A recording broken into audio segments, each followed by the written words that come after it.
రూపాయలతో మళ్ళీ బ్రతకాల్సిన కర్మ ఇప్పుడు ఇక్కడ అమరావతి రైతులకు ఎట్లా పట్టిందో అట్లాగే ఉంటుంది. ఇప్పుడు భూమి సొంతదారు అయ్యుండి ఎవరికో కౌలుకి ఇచ్చుకునేటటువంటి వాళ్ళకి కౌలు డబ్బులు వస్తున్నాయి కాబట్టి ప్రాబ్లం లేదు.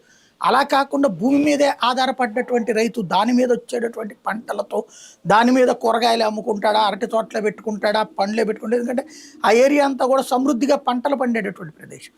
అలాంటి చోట్లను ఏడాది పొడుగున 3-4 లక్షల రూపాయల ఆదాయంతో కుటుంబాన్ని మీద పోషించుకునేటటువంటి రైతు ఒక్కసారిగా తన భూమిని ఇచ్చేసి 10 పైసలు చేతిలో లేకుండా ఏడాదికోసారి 25,000 రూపాయలు ప్రభుత్వం విధించే డబ్బులతో ఏడాదంతా బ్రతకడం ఎలా సాధ్యం అన్నటువంటిదే ఇక్కడ ఇప్పటిదాకా ఎదురైన సమస్య. ఇప్పుడు మళ్ళీ ఆ సమస్యని కొత్తగా ఇంకొక 30,000 ఎకరాలకి, లేకపోతే ఇప్పుడు 16,000 ఎకరాలు అంటున్నారు, 16,000 ఎకరాల రైతులకు తీసుకుని వస్తే ఏంటి వాళ్ళ జీవితం అన్నటువంటి కన్ఫ్యూజన్ని మరింత పెంచుతున్నది ఇప్పుడు తాజాగా చెప్తున్నటువంటి ఈ మాటలు.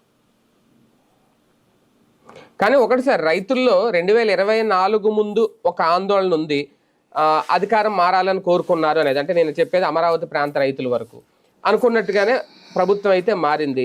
ఇప్పుడు మళ్ళీ ఆ అవకాశం ఇంకోసారి తీసుకోవాలి అంటే ఇప్పుడు దీనికి చట్టబద్ధత కల్పించేస్తే రిలాక్స్ అయిపోతారా, లేదు 3 ఏళ్ళు నాంచిన తర్వాత అప్పుడేమన్నా ఆలోచిస్తుందా? అంత సమయం ఉందా? చట్ట సవరణ ఎప్పుడైనా చేయొచ్చా? ఇక్కడ పాయింట్ ఏంటంటే చట్టబద్ధత ఒకటి, చట్టబద్ధత కావాలి వాళ్ళు కోరుకుంటుంది. చట్టబద్ధతతో